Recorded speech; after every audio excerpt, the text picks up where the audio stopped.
Hello, everybody, and welcome to The Broken Banquet, a podcast about missions. We are your hosts, Will Bailey and Dr. Ashley Goad, and we are so glad that you have joined us for another conversation about the church and missions, about what healthy mission relationships can look like, and as we hear from others who have dedicated their lives in one way or another to mission work.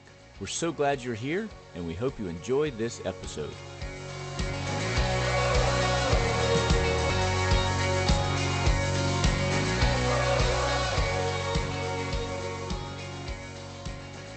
Top of the morning to you, Will. Hey, Ashley, how are you? I'm good. How are you? I'm doing fine. We're getting ready to talk to one of my favorite people in the world. And who might that be? That's Stefania Tarasut-Alexandrescu from Romania. Oh, yay. I'm glad we're going to talk to Stefania. She's one of our favorite people, too. Well, it's a bit of a long interview, but it is chock full of goodness and quick wit. So, listeners, I cannot wait for you to hear from my friend Stefania. All right, here we go.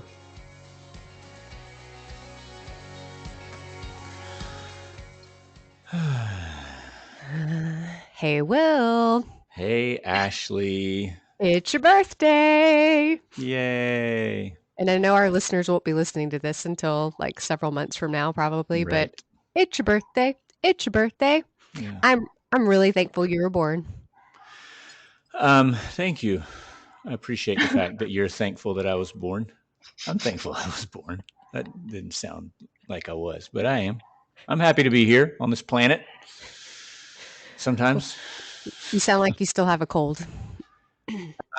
Yeah, I guess it's just that sort of residual annoying yuckiness, but I feel fine. I'll cough a couple of times during this podcast, I'm sure, but I'm an 8 out of 10, so I'll take it. Well, over the magic of this podcast, somehow I have caught it. And so So you're blaming me? I got you sick through a podcast? Great. Yeah, indeed. Okay. You know what else we can do through the magic of this podcast? What's that? We can be in a room together with Stefania. Yay. Stefania, we have been Welcome. waiting for you to come on the podcast since day one. Oh my gosh, that's really exciting. I have not. I'm excited, but I'm really nervous about these things. I hate doing this kind of stuff.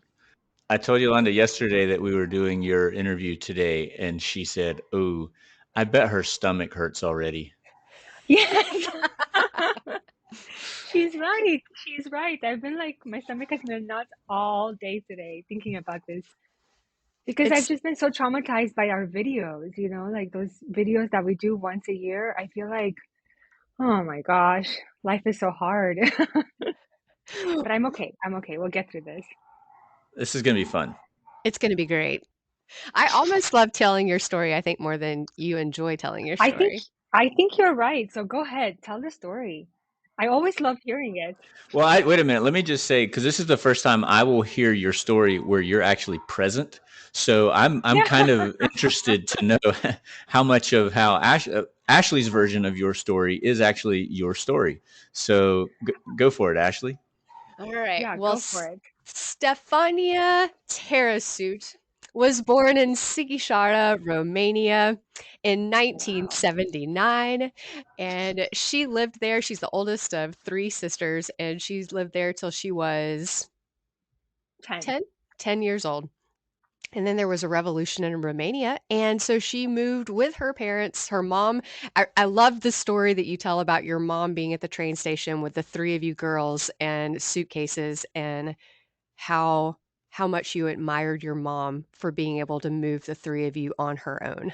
The courage it must have taken. Yeah, because I cannot imagine. She was probably in her early 30s when she did the move. And so I'm in my early 40s and I cannot imagine moving 3 little girls. We each had like 2 suitcases. So it's like 8 suitcases across Romania, then across the ocean, then across the United States because we landed in New York and that's where we did customs. Oh. And then she went to Oregon. And so it was a really, really horrible. But she was brave. My mom's so brave. I forget that. I think we forget that our parents do amazing things, and we kind of get to follow their footsteps, you know? Hmm. And sometimes I think, man, if I had as much courage as my mom. And the funny thing is that she doesn't think she's courageous. You know, she thinks she's really ordinary. But when I look back at her life, I always think, oh, she was so courageous to do the things that she did and start over in her early 30s with three little girls. I mean, of course, my dad was there too.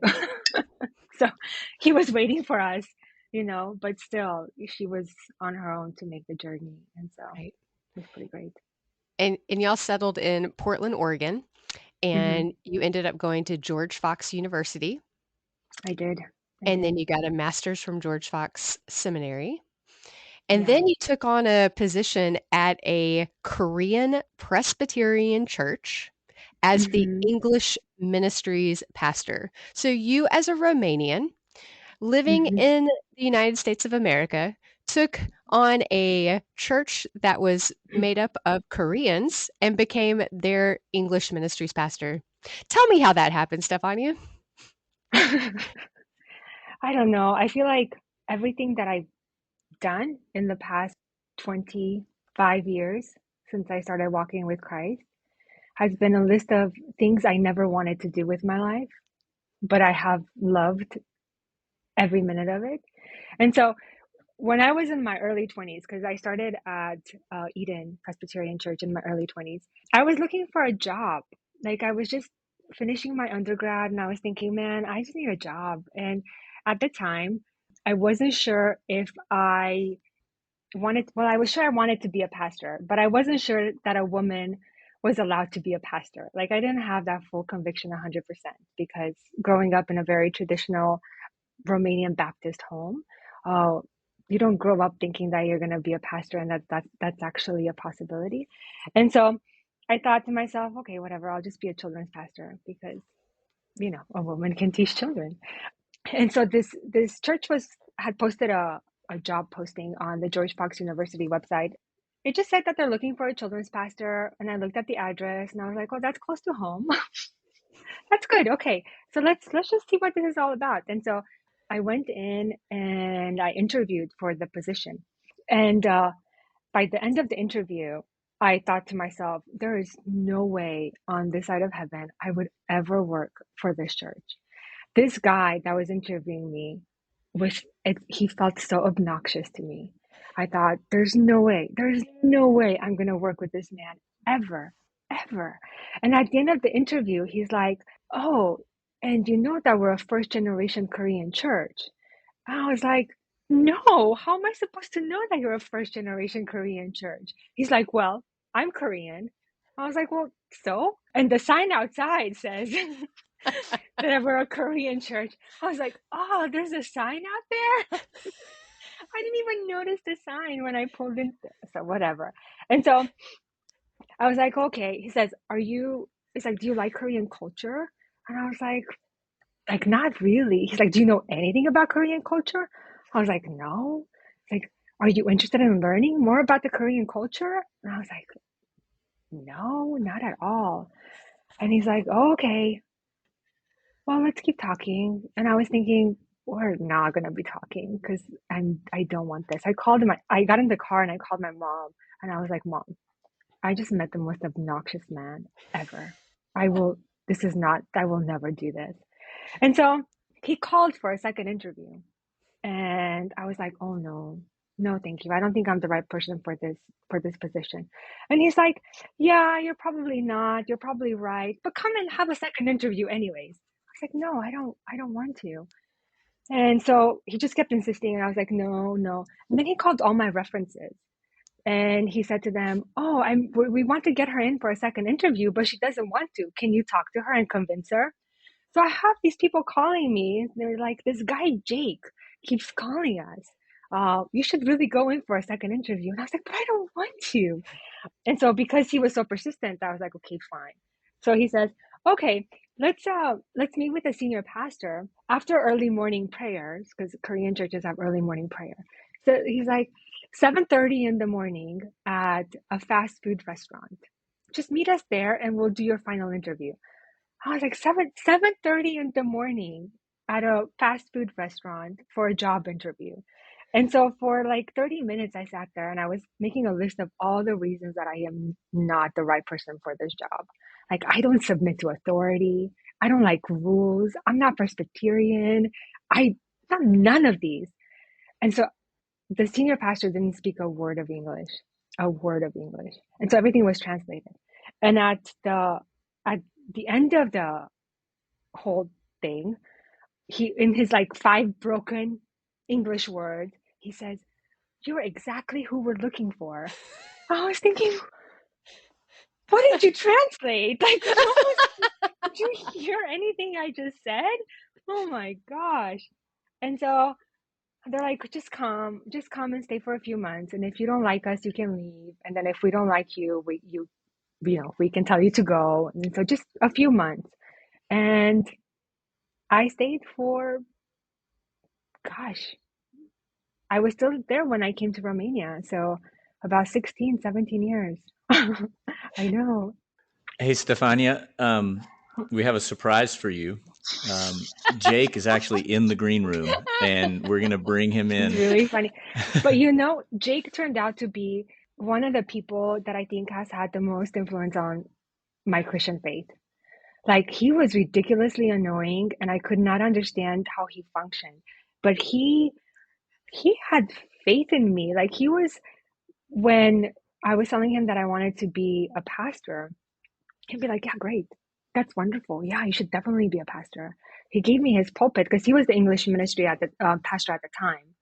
And he's like, "Yeah, come and preach, and we'll talk to the senior pastor." And they let me preach in front of the Korean church and with translation. And I learned so much from him, so much from him. Like, I don't know if I had like top 10 people that have had the most influence on my life. He would definitely make the top 10 because he was a powerful personality, but he was so faithful, so faithful. I learned so much from him. Yeah.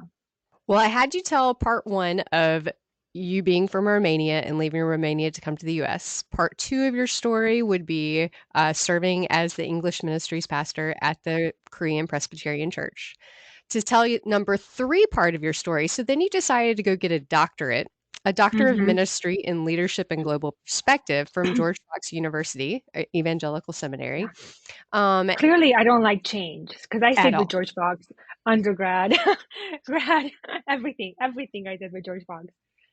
Well, and I think 2013 may have been when your life changed forever because we met in London, England, We did, and we and I did. believe that might be like the top two events of your life that changed your life forever. So are we moving into the this is how Ashley met the person we're interviewing That's portion of correct. our That's podcast correct. episode? S- s- Okay, okay, because we want to be consistent too. We don't like change. So go ahead, Ashley. The first The time first I time I met met you Stefania was was in London, England, which is the same time I met John Woodward and the same time that I met Patrick Marunga, all the part of this wonderful Doctor of Ministry program. And Stefania was, Stefania. I thought that she was amazing from the first moment I met her. So at the end of our very first night, I said to Stefania, Stefania, let's go back. We'll change clothes. We'll go have dinner together. And she said, great. So I said, okay, meet downstairs, 5 minutes. Wonderful. I went upstairs. I changed my clothes. I was so excited to go out to eat with my new best friend, Stefania. And I waited and I waited, and I waited, and I waited, and she never came. It was one of the first times I was stood up in my life, and it was very horrible. I just have to say that I don't remember making this date. And so that's the problem. Like, I don't remember ever having this initial conversation. I don't know what happened.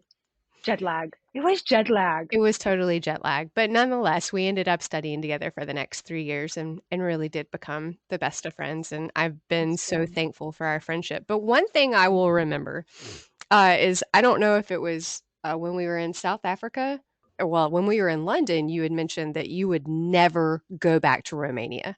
You would Never. never go back to Romania ever, no matter what the case. We were in No South matter. Africa, No. and you said, well, maybe I would go back for a wedding. Like if somebody close to me was getting married, I would go back and be there for the wedding. And I believe that you went back for Mm-hmm. that wedding, and when you came Mm-hmm. back, we were having a conversation, and you said, "Oh, I'm just praying so much because there's so much darkness in Romania. There's so much pain and suffering. The people need Christ. I'm going to start praying for God to send someone." Well, yes. I think that my mom was really traumatized by the move to the US and the fact that she had to leave everything behind. And both of my parents left absolutely everything behind. And there was never a plan to come back. And so I think that the way my mom coped with everything was by always telling us that there's nothing left for us in Romania. There's nothing here for us. There's no reason to come back. There's no reason to talk about coming back. There's no reason to dream about coming back. There's nothing left for us here. She just kept saying that over and over and over to us when we were growing up. And so I don't know, there was no reason for me to ever want to come back. And so in my head, it was just there's nothing here for me. And I did. My best friend decided to marry a Romanian woman. And so I promised him that if he got married in Romania, I would go to the wedding. So I had to come back. And that was my first time back in over 25 years, I think. And it was weird. I went to Sighișoara, where I was born, and then we traveled the country and we saw some of the most beautiful places in Romania. And then I went to the city where my mom was born, in Călăraș. And that is one of the saddest places on the planet. It continues to be one of the saddest places on the planet for me. It feels like that part of the country, but that specific city is just different shades of gray. I don't even know how to explain it. You look at the faces of the people and it's just different shades of gray. There's sadness, there's fear, there's anxiety, there's paranoia. And the whole time I was thinking, man, these people need Jesus. And why doesn't somebody come and just be a light? Just be a light here. And I think it was like around that same trip that I sensed God saying, why don't you come back? And I was thinking, no, thank you. I'm in the middle of a doctorate, which I really do enjoy. And then there's like church, and we're finally in a good place. And I'm doing everything that I want to do. And I love my life. I really love my life. And it was just, it was a good season. I did not want to change because I loved my life. I loved America. And I know I'm that person that says I love America, and I really mean it. I love everything. I love everything about it. I never wanted to leave. I left because I had to. And so at one point in my whole conversation with God inside, I felt God saying, well, do you love my blessings more than you love me? And I said, yes. Yes, I do. I love your blessings. Thank you for every single one Hmm. of them. I love them so much. But then, reality kind of sunk in, and just thought about it more and more. It's like, no, I don't. I love my blessings, but I can do without them. It's just stuff, and it's also just it's it's people that my heart is wrapped around, but um that's not good enough of a reason to not follow, or maybe not even follow. It's not a good enough reason to not respond to God's invitation to what He's doing. It felt like God was starting this, He was inviting me on an adventure with Him. And I had a choice. Do I go or do I stay? And it felt like there was no right choice, because I think I would have been very happy and I would have been okay in the States. Um, because I'm here in Romania and I'm okay. I just think I would have missed out on an opportunity to know him and to walk with him in a different way. And so when I got home, this desire to come to Romania just grew stronger and stronger. And so I told my parents, and my mom's response was, "There's no way." She's like, "There's no way that God would call you to go back to Romania. Like he took you out, he took us all out, and he brought us all the way to the other side of the world just to take you back on by yourself. That doesn't sound like God. There's no way that God would do that. And so I was like, I don't know. That's what I sense. And then I told the church, I went to the senior pastor of the church and I said to him, hey, I think that God is calling me to Romania. And he's like, that's wonderful. I've been praying that God would change your heart about missions for like the past 10 years. I was like, everybody's praying for a husband. Why are you praying that God would change my heart for missions? Like, couldn't you have joined that choir? Why did you start this? Like, why? Why? And he's like, okay, I'll just talk to the elders and we'll see what they say. And when he said, I'll talk to the elders, I was thinking, okay, this is great. They're never going to go for it because the pastor and the elders never agree on anything, you know? So why would they agree on this? And so, like, a few months later, he's like, yeah, we agree that God has called you to Romania. I was like, what? No. And so he came to Romania with me to kind of see things. And yeah, to this day, they are the church that one of the churches that sent me. There's two churches, and so they they've been really supportive. And here I am, 6 years later. It's an incredible story because I got to parachute in right in the end of it. So I got to parachute in as you were saying, I will never go to the next year when Yeah, we saw each other in South Africa of, oh, I went back for a wedding and we were having those spring rolls. Do you remember those chocolate yeah. spring Oh my rolls? gosh, Oh those my were God, so so stinking good. good. Yeah. And we were having those spring rolls and coffee and oh, so great talking about this. To then the next year in Hong Kong, Yeah, we were praying for you as you were packing up and you were leaving. So that was kind of our sending as a doctor of ministry cohort of sending you away. yeah, And to then now, my church has come alongside you to be one of your partners. And yeah, so you moved over, and I think we visited within 6 weeks of you first moving over. yeah, And then we've come back several times, and we ended up being there to meet Dragos for the first time, and ended up being a part of the proposal. So yeah, yes. and now you're married. And now we're married. I'll be 5 years in February. Yeah, even marriage, it's like it was not on my list of things to do. Like I still can't believe that I'm married. Um, I can't either. because I know it was another one of those moments in my life where I felt God was saying, "You're at a crossroads. Whatever you decide, it's okay with us, us, like Father, Son, and Holy Spirit. Mhm. It's okay. You pick what you want, and we'll just go on that direction together. There's no right or wrong." So I would have, again, I could have stayed single and really been okay and enjoyed the life that God had given me. But I chose to get married and I get to enjoy the life that it is now. It's a different adventure and it's a lot more complicated than I thought it was going to be.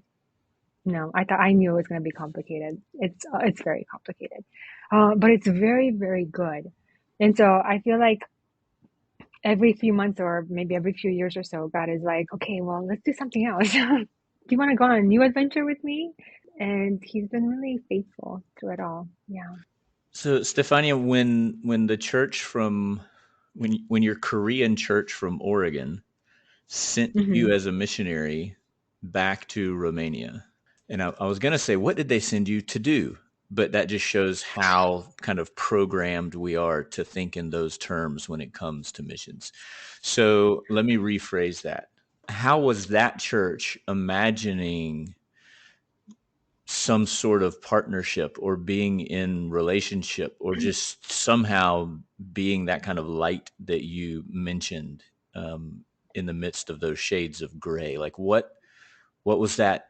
What were the hopes there for that church, for you? Um, f- what were you, was there some sort of a structure already in Romania that you were being invited into?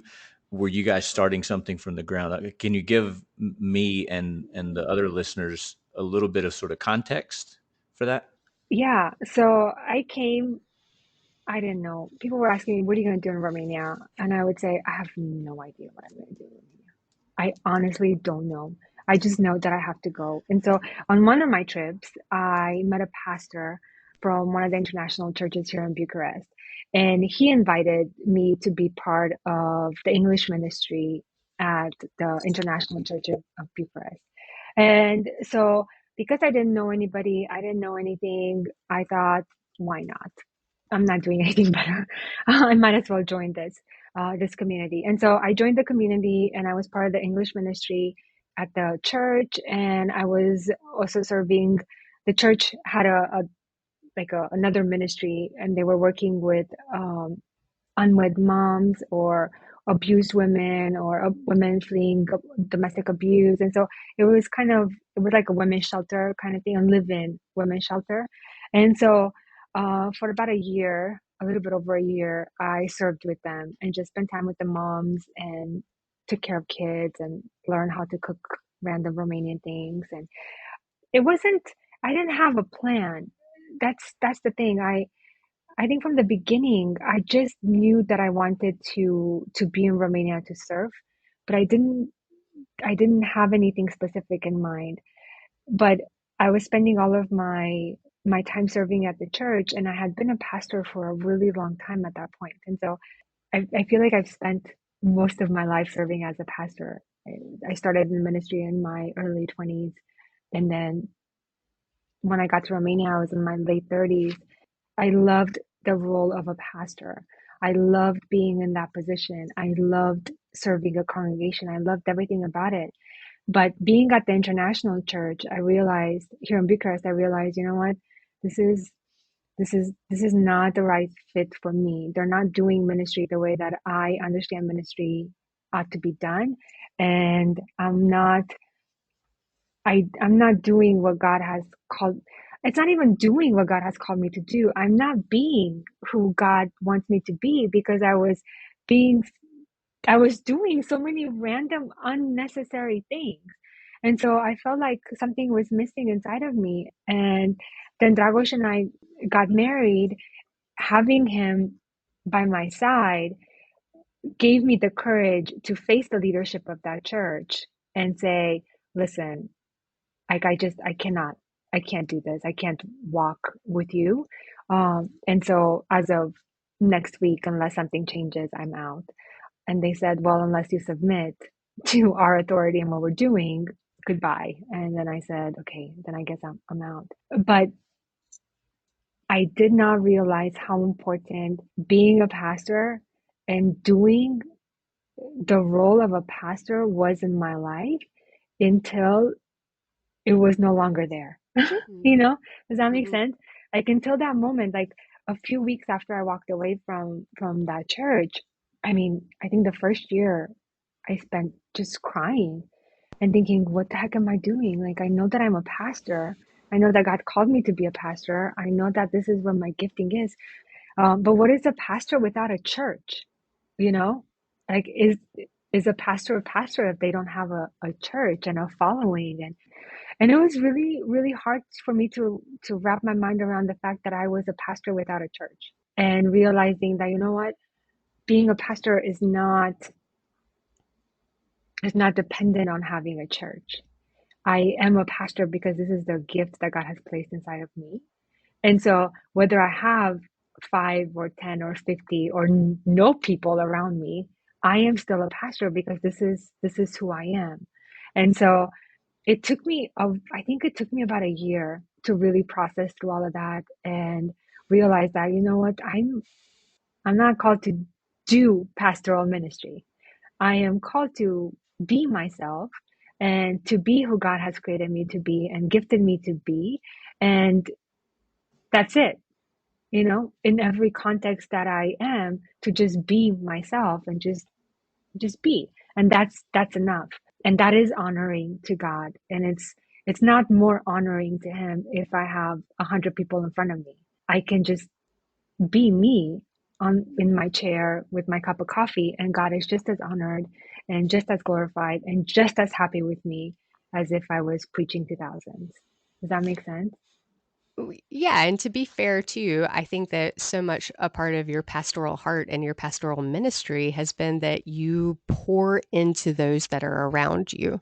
And so Yeah. for you had to find your community and the people that God was calling you to be in relationship with, and that Hmm. takes time. That's something that Hmm. you don't just like we used the word parachute already. You don't just parachute into a new community and all of a sudden you have community. And so Yeah. something that's developed more and more over these last couple of years for you have been these small groups, these discipleship Yeah. groups, these one relationships that you can truly pour into people and focus Hmm. on the heart of God and bringing them into a fuller relationship with God. And that's something that we on this podcast is that we have been talking about the broken banquet, that we are a broken community, that we are broken believers, that have a broken relationship with God and with each other. And I think for you to come into this new community, even though you sort of knew the language, you had to relearn it. Even though you sort of knew the culture, you had to really relearn that too. And so it took time for you to be able to come into that setting and to truly find a home and to make this your home and to make the community your home again. Yeah. And I don't, I, after 5 years, it's 6 years in Romania, it's still not my home. Mhm. Like, it's still not my home. I walk around thinking, oh my gosh, I speak the same language as these people. I understand everything that they're saying, but they're so foreign to me in everything that they do. Like, I understand, but I'm still translating everything in my head, you Mhm. know? So I'm having a conversation in Romanian and I'm translating it in my head in English just because that's my heart language. English is my heart language. And so I'm, I'm 100% Romanian, but I'm not. I'm really not. And I think that took me a while to realize and to say, you know what, that's okay. So I have two things that I'm sort of processing listening to you talk. And one of the things that we hope maybe will happen through this podcast is that churches or people in churches who are considering missions and how to go about mission relationships in a way that's healthy will be able to learn things from hearing voices like yours and from the other people that we're talking to. And one of the things that's already come up in other prior discussions is how important it is for missionaries to feel like they have time to go through that kind of process that you went through, where you're not necessarily in a pulpit, you're not necessarily in charge of some programming, you're not sending progress reports back to your supporters saying, look at all the things that we're doing, but that you just have time to go through that process of figuring out who is God calling me to be in this place, and how important it is for your supporters to have that kind of patience with you. So, were you aware of that factor? Did you feel pressure while you were going through that season? Or did you feel like, no, my churches, my family, and maybe later we'll talk a little bit about sort of your support structure, but whoever it is that is supporting me, they understand how important this process, this season that I'm going through right now is. Um, I think about 3 months after being in Romania, somebody from the Korean church sent me a message saying, so how many people were saved Oh because of you gosh. being in Romania? Like, literally, that was the question. And I wrote back and I was like, none. I was like, I'm sorry, nobody was saved because of me. I was like, I just, I didn't do it. I didn't do it. And so when I first got that email, I was really overwhelmed and I felt the pressure. I was like, oh my gosh, they want numbers and they want um, newsletters and they want me to tell the stories. And I was very intentional about writing home and saying, I have no stories to tell you.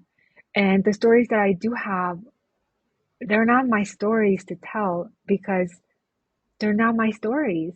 And so I really have to process and think through things so that when I do tell you a story, it is my story. It's not somebody else's story that I'm pretending is my story. Because I see how a lot of letters go home and how, missionaries, many times we see a good thing happening and we make it our own. and write it in the newsletter and send it home as if, all these things happened because my presence was there. But I didn't see any of that. Like I was having coffee with people, we were talking, I was holding babies, I was changing diapers, I was, having some heart to heart conversations, but nothing that I felt like, okay, something is happening because of my presence. And so it took the church a little bit of time because they would kept saying, so send us a report, send us a report. And I would send the same one. I have nothing to report. Like I genuinely have nothing. Yeah, Ashley. They even sent a video camera so that you could record yourself giving a report every month to make it easier for you. Wow. Yeah. And there's no report. No report. I just can't. I just couldn't. And to this day, I don't do reports. I write things when Ashley's like, hey, you have 2 more weeks. Hey, you have 2 more days. Hey, it's due tomorrow. In fairness, I do that just so that I can have a thank you. I write it for Yeah, you most of the time. because mine is like she just has to rewrite everything because I'm just horrible at that.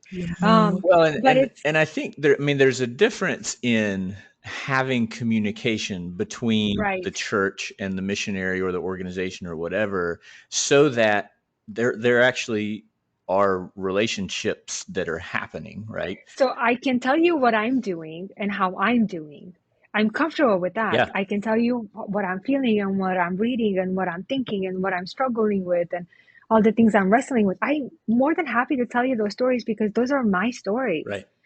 I am wrestling with God through them. But to tell you all these other things that others are doing or other people are experiencing, and I get to be part of that story, sometimes it's really hard for me to retell that. Yeah. And it's a process too for the Yeah. church to realize that what maybe they think they need from you isn't really what they need from you. And seeing that actually just knowing how is Stefania Hmm. and how is the fact that we're committed to her helpful, and seeing the value in that as opposed to eight people, Yeah. everybody clap, right? Um, Yeah. so, so the second question that I had, based on what we were talking about 10 minutes ago, was you mentioned not feeling at home there. And I Hmm. wonder, if are there times that you feel like that makes things harder for you? And are there other times where you feel like actually it's kind of an advantage for you to not be from there? Um, I think it's an advantage. I think that God took me out just so he can bring me back in. I think if I would have grown up here, I would have been a very different person. Mhm. And I think that my relationship with God would have been very, very different. And my ability to communicate grace and goodness and love would have been very different because I would have lived under the same spirit that everybody else is living under and growing up under. And so I think I have a lot more freedom. But that also makes it a lot harder, uh, to some degree because I'm not home. You know, you're always longing for home. And I'm always thinking, well, if I was home, I wouldn't have to explain things. If I was home, I wouldn't be so exhausted right now. If I was home, I wasn't translating anything in my head.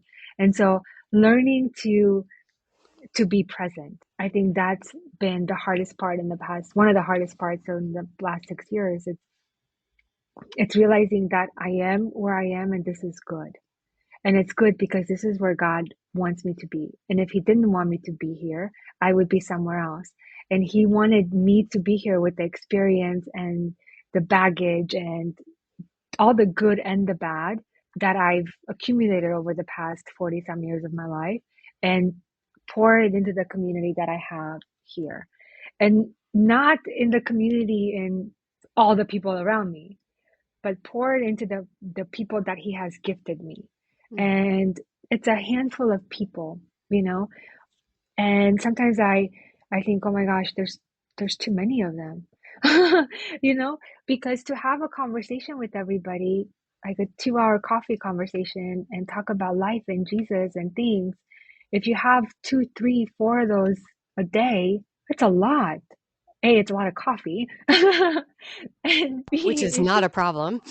it's not a problem, but it's a lot by the end of the day, because I feel like you you don't give your best. And so trying to realize that if it's just one person and then I'm giving 2 hours to that person, that's enough.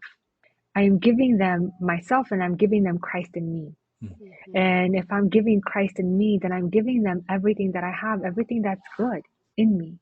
And I think that's the way that Christ shared himself, with one person at a time, and then he was tired and he pulled away and recharged his batteries and then came back.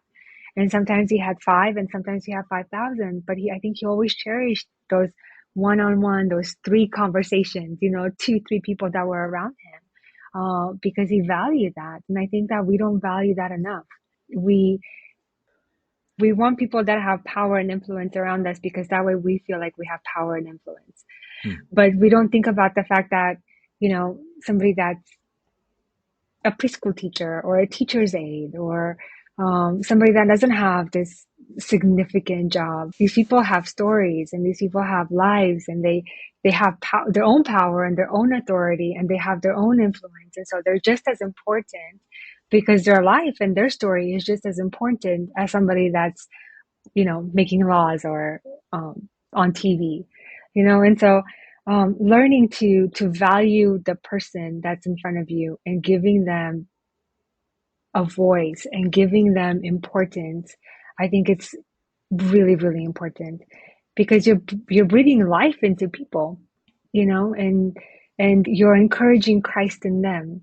I think it's Nowen that talks about how we each have like a Christ inside of us, and when we're in conversation with each other, we encourage Christ in us to grow, and when Christ in me recognizes Christ in you, then Christ is you're empowered to do the things that you need to do and you want to do and you feel validated.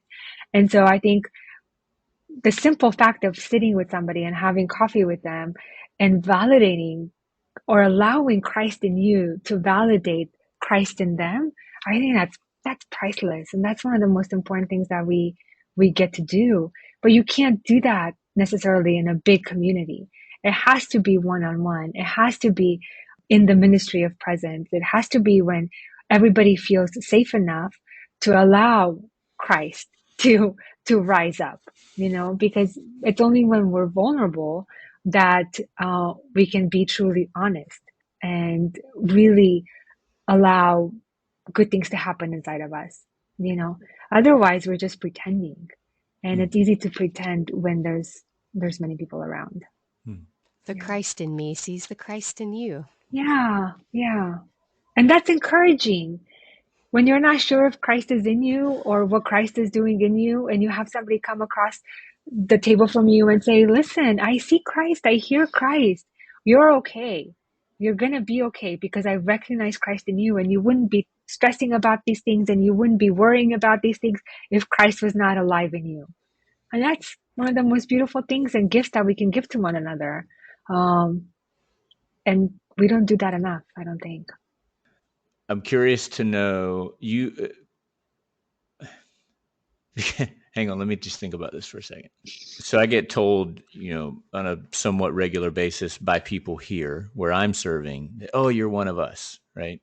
And I can kind of fake it. Like I can talk like them, and I've been here for 20 years, so I can sort of blend in.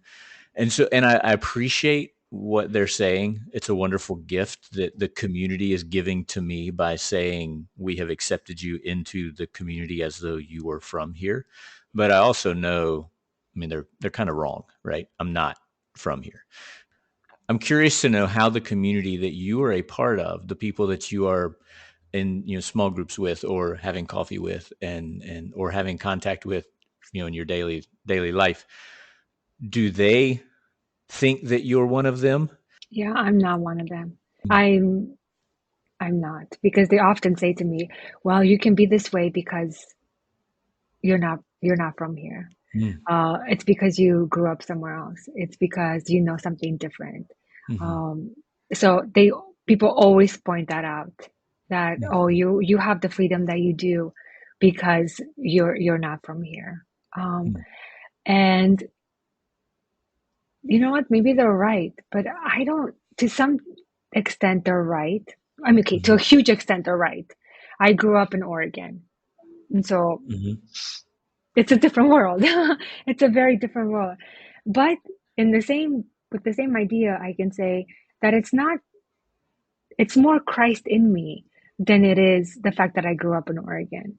If I have freedom, and this is what I try to teach, and I try to tell them, yes, we are bound by culture and we are tied down by the context and the burden of communism and the burden of our ancestors. Yeah, this is really, really heavy. But also the reality of Christ has to change something inside of us.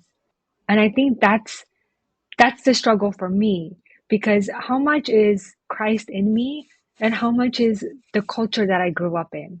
Mm. And I hope it's Christ in me more than it is the culture that I grew up in.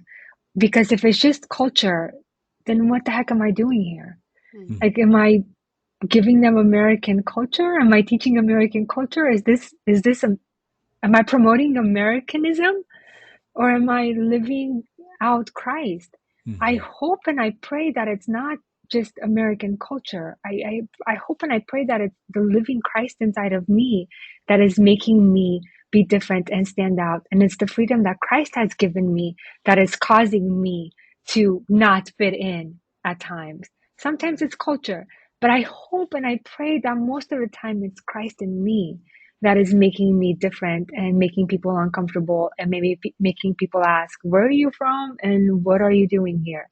Hmm. You know, because if it's just the American culture, then goodness, I've wasted my, it's a waste. Then it's a waste, Mm. because I don't want people to be converted to Americanism. I want people to see Christ and fall in love with me, not fall in love with the American culture and the freedom that brings.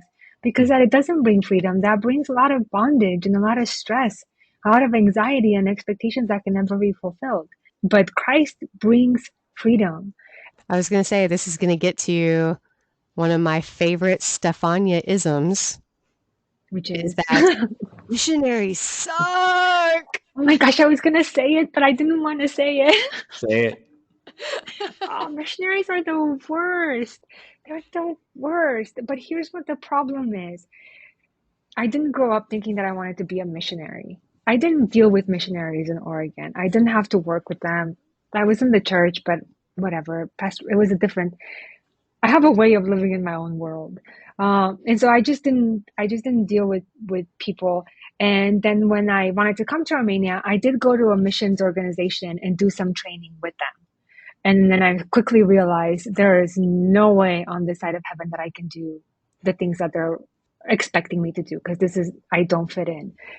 But a lot of missionaries that come with missions organizations, one of the things that they're taught is that you don't want to offend culture and you don't want to do anything to offend people.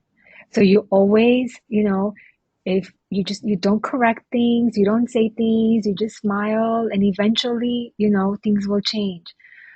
And so there's ministries and there's things and there's projects that are being done, and they're not being done Christ's way, because Jesus's way is counterculture.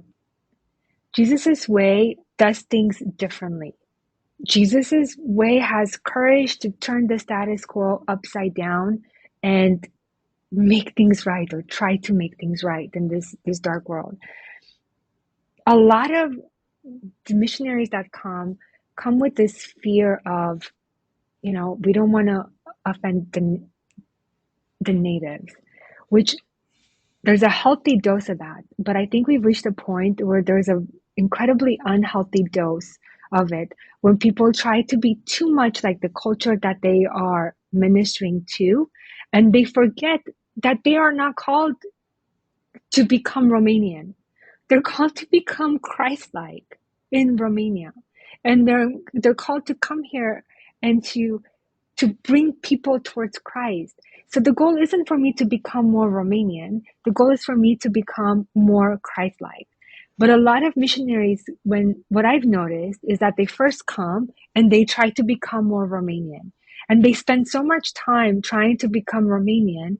So when somebody says to them, wow, you're one of us, they sense like, wow, that's a sense of pride. But I'm looking at them and I'm like, that's that's not a good thing. What is it? You're just like us because you have pushed your way into the train. You're just like us because you've learned how to manipulate the system. You're just like us because you're ready to take the quick way and the easy way out of everything so you don't have to wait forever to get your documents. Is that how you're just like us? And for you to be like, yeah, I'm just like them. No, you've just ruined your whole testimony because you've become like them. You did not become like Christ in this place. Does that make sense? Yeah. Yes. No, and that's so fascinating because I think the typical sort of critique is that the missionary comes into the community and completely ignores cultures and traditions and context, and it's kind of, our way or the highway. We're the smart ones, we're the ones that know how everything should be done, we do it better, so we're going to teach you how to do things our way.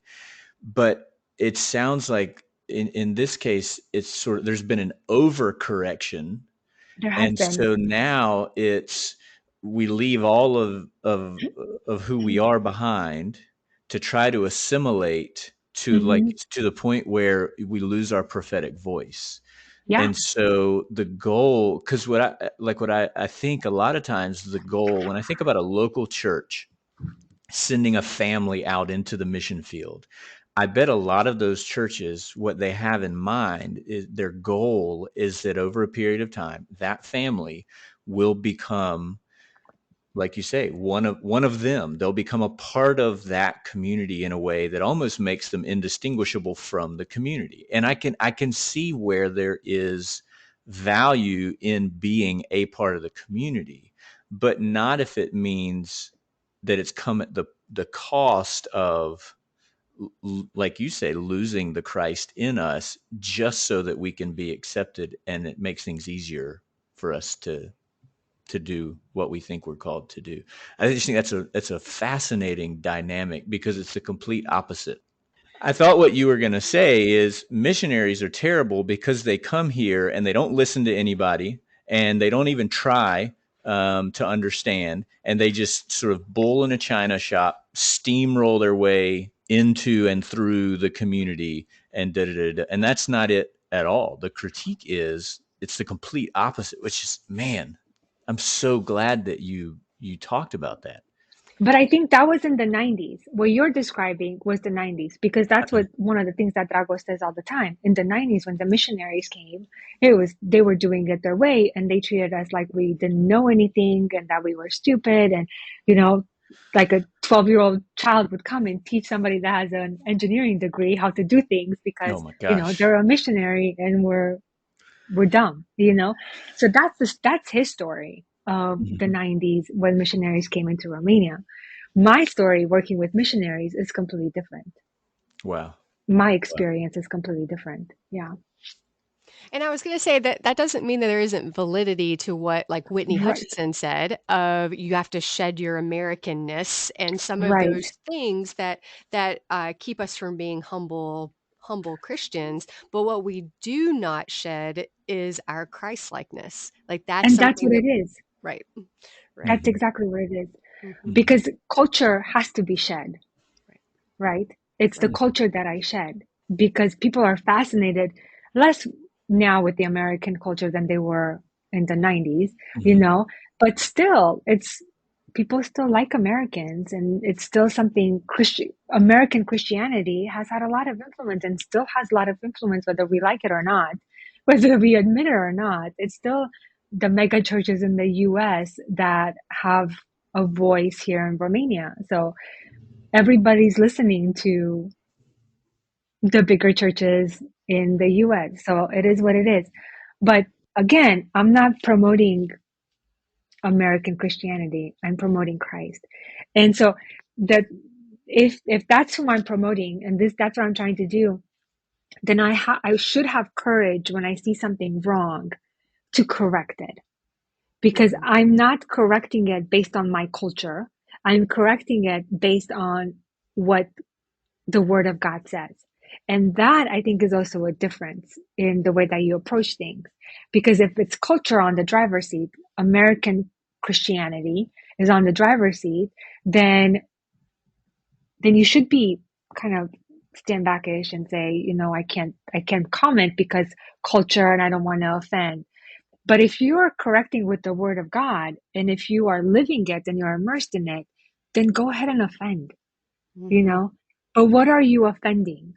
Are you like, be really, really wise? Like if somebody is cutting corners, and if you're standing up for that and you're saying, as a follower of Christ, we can't do that, and they're going to be offended. Okay, be offended. You're not offended with who I am, or you're offended with the word of God. If you're offended with the word of God in me, then that's on you. So we've lost our courage to stand up for the things of God because we don't want to offend culture. Mm-hmm. And I think this is where we as missionaries have lost our power. Thank you. No, seriously, like, thank you. That's so good.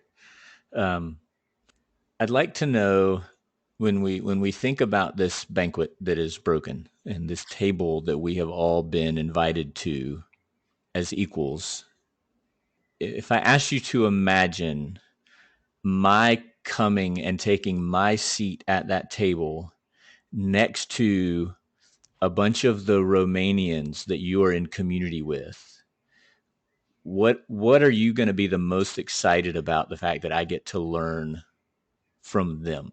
Because one of the things that's come up is sort of, that table, we bring what is unique and distinct about us to the table, right? The gifts that God Mm-hmm. has given us, and the context that he's placed us in, the culture that he's placed us in, the way he's revealed himself to us in the midst of all of that. And so when I come to the table, that's my opportunity to learn from someone who has experienced Christ differently from me in my context and culture, and be encouraged and challenged and stretched by that.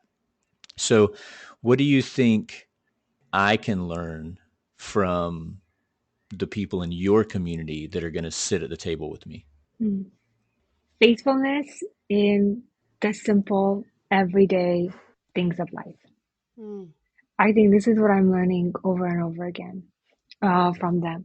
You know, most of the people I'm surrounded with are lay people. It's not people in ministry, and it's not other missionaries, because I try not to.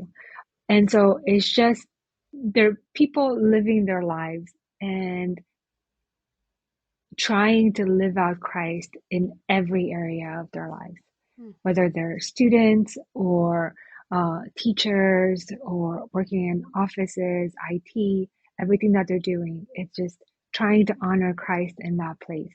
And I think that's the most beautiful thing. And that's the thing that encourages me every single time, because we're called to live ordinary lives.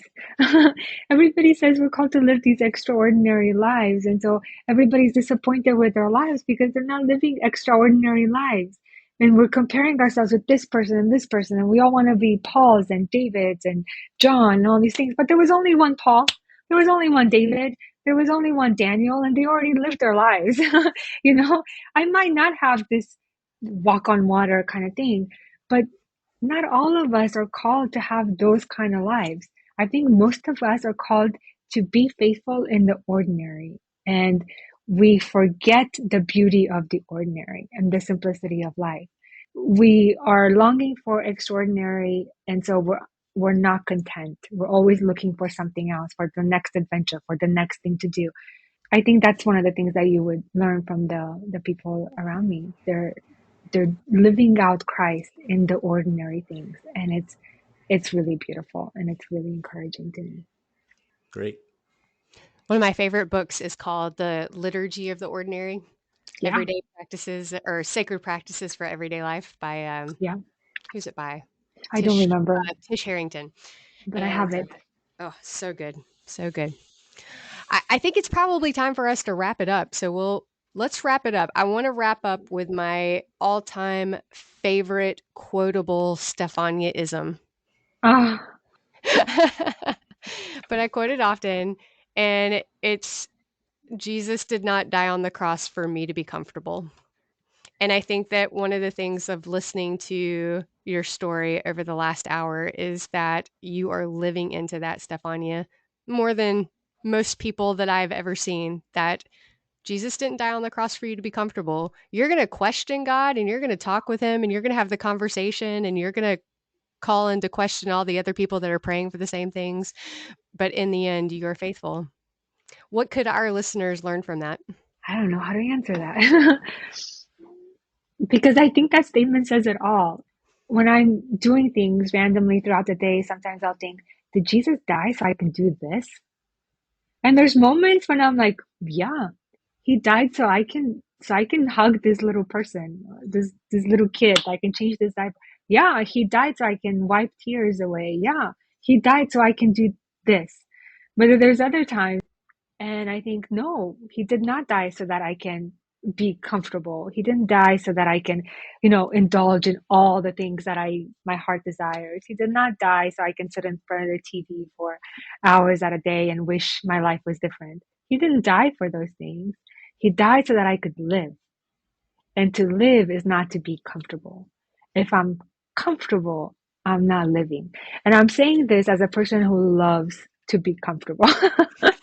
I like I love my life. I'm really thankful for everything that I have. But there's moments when I'm sitting there and I'm thinking, thank you, God, for this comfort.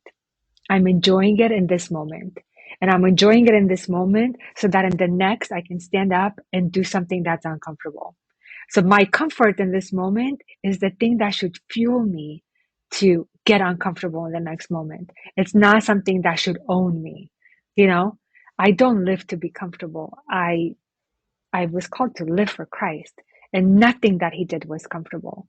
But everything that he did was beautiful. Like even the worst things were beautiful. And so just ask yourself, I would say that, ask yourself over and over again, did Christ die so I can do this?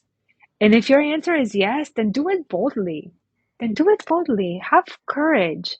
Do the impossible. Aim high. If that's what you think, he died for me to do this, okay, then you die for it too. But if you're looking at your life and thinking, oh my, he did not die so that I can live this way, so that I can act this way, so that I can do this, then change something. It's that simple. It's that simple.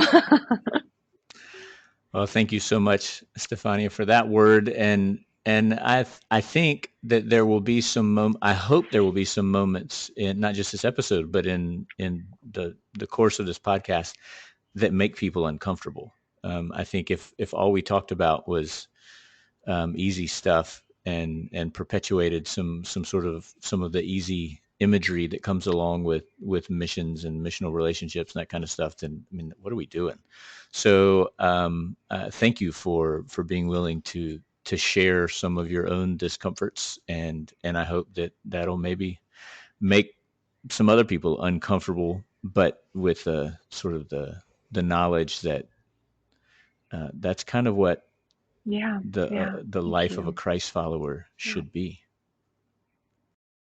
Well, thank you so much for spending your time with us. Thanks, This guys. has been wonderful. I've thoroughly enjoyed getting to hear more of your story from you rather than from, other people. But Ashley's so good at it. She's so good at Yeah. telling my story. I'd rather her do it most of the time.